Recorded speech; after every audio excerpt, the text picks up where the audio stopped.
what Goltz syndrome is? So basically it's a rare genetic type of disorder that basically affects literally every part of your body, from your hair to your skin to your internal organs, and even destroys your immune system. Okay, and it's known to affect physical appearance? Yeah, it does, and in me that affects my eye and my skin, which is really obvious to see.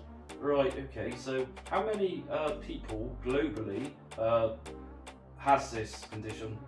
At the moment, I think the number globally is around 300 to 400 cases worldwide. Right, and it's known that in the past, when you've been dealing with hospital, that type of thing, growing up, it's such a rare condition that you know, a lot of staff don't actually, they've never heard of this condition. Why do you think that is? No, I think because it's so rare, it's not one of the textbook taught conditions. So you really need to find an absolute specialist in this condition, and here in the UK there isn't any specialists for it, like at all. The doctors that I saw growing up were literally learning as I grew, and they were just trying to do the best that they could to work out how to help me in the best possible way. Right, okay. And so how many of people with Goltz syndrome live in the UK? My current knowledge is 5 of us. 5 of you? Yeah, in the UK. Now that's only from the people that I know connected with. Yeah. I wouldn't know what the official medical thing is, but from what we know, there's 5 of us so far. That's pretty impressive. So yeah, obviously I'm honoured to be with you. That's really cool. So can you just tell my subscribers and viewers to my channel what kind of ridicule what type of what kind of things in society, if you're walking down the street, or you've been known to have people even recently laugh at you, mock you, so how does that feel for you? I mean, it happens all the time, and especially walking down the street, people will stop and stare because I look so different. Yeah.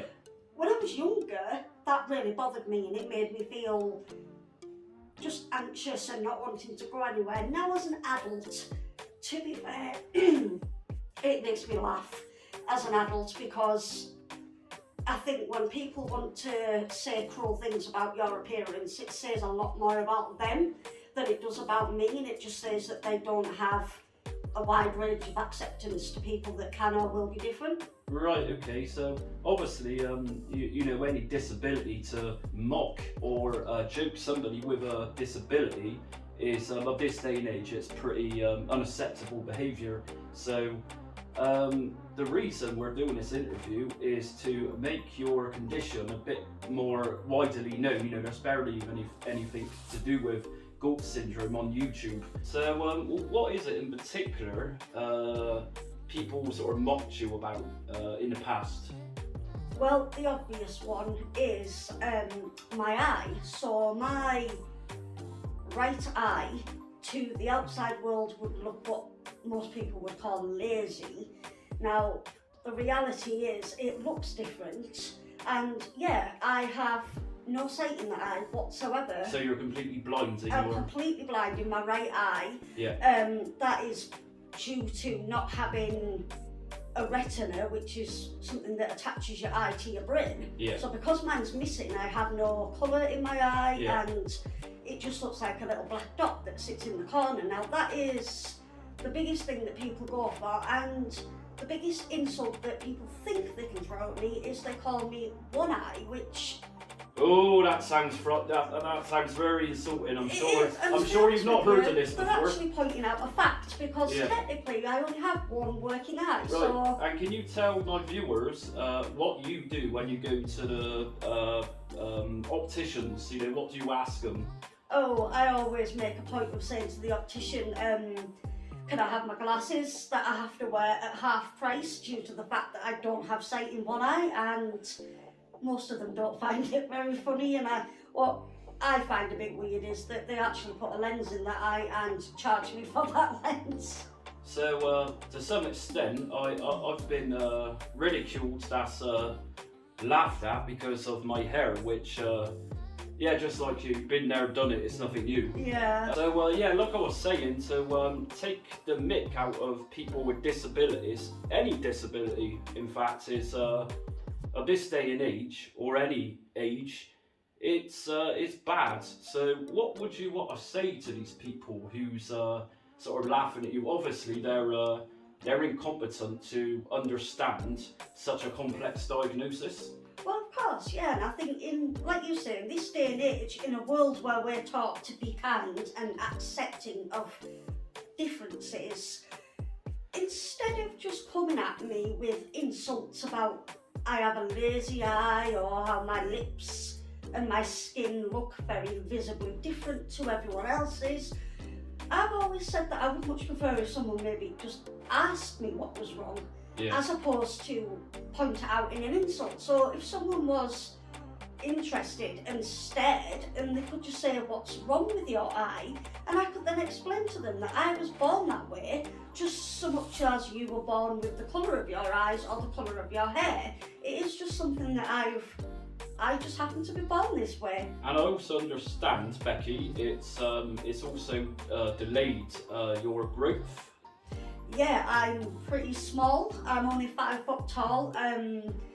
Part of the reason of Goltz and some of the way it affects your body is I produced no growth hormone at all. Yeah. And for my entire childhood, up until 16, I had to have growth hormone injections twice a day, and I got to pick my height basically. At 16, I'd reached 5 foot, and I had the option to continue for 2 more years or to just stay as I was, and frankly I was quite happy to stay as I was to avoid having any more needles, any more injections. Yeah, it sounds pretty cool to me. So instead of being 7 foot, you got the option to modify your size. So yeah, I mean, I could have kept going if I wanted to and be a bit taller, but to be fair, my size didn't bother me, it didn't bother my parents, it didn't bother my siblings, and frankly I was happy to get rid of having to have daily injections because they were not nice. I mean, I used to run and hide from my mum when it was time for my injections. They were quite traumatising, and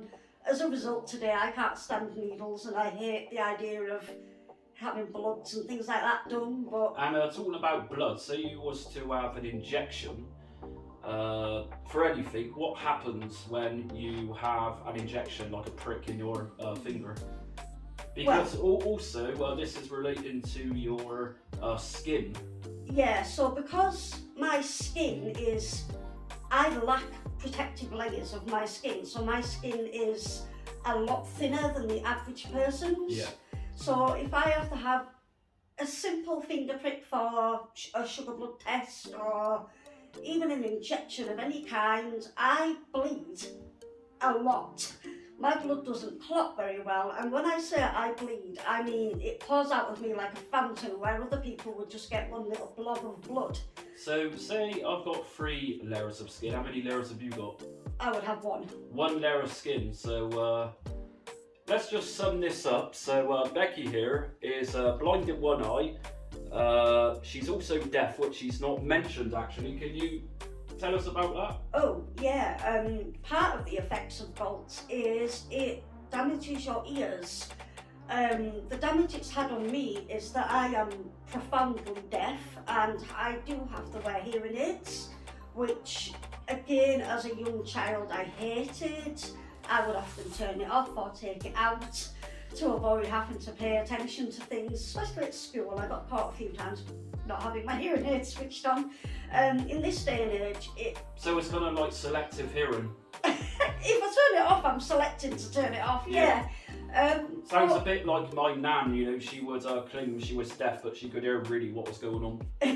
I'm kind of lucky in the sense that I know mild sign language and I have really mastered the art of lip reading, so as we're doing this interview now, my hearing aid is currently broken, and my world. So you're lip reading me. I'm lip reading you right now. Yeah, my. But you're not always like that, are you? Because you can hear pretty well when your hearing aid is. Oh yeah, when my hearing aid's in, I'm fine. I can hear everything, but without it, my world is very muffled and quiet and.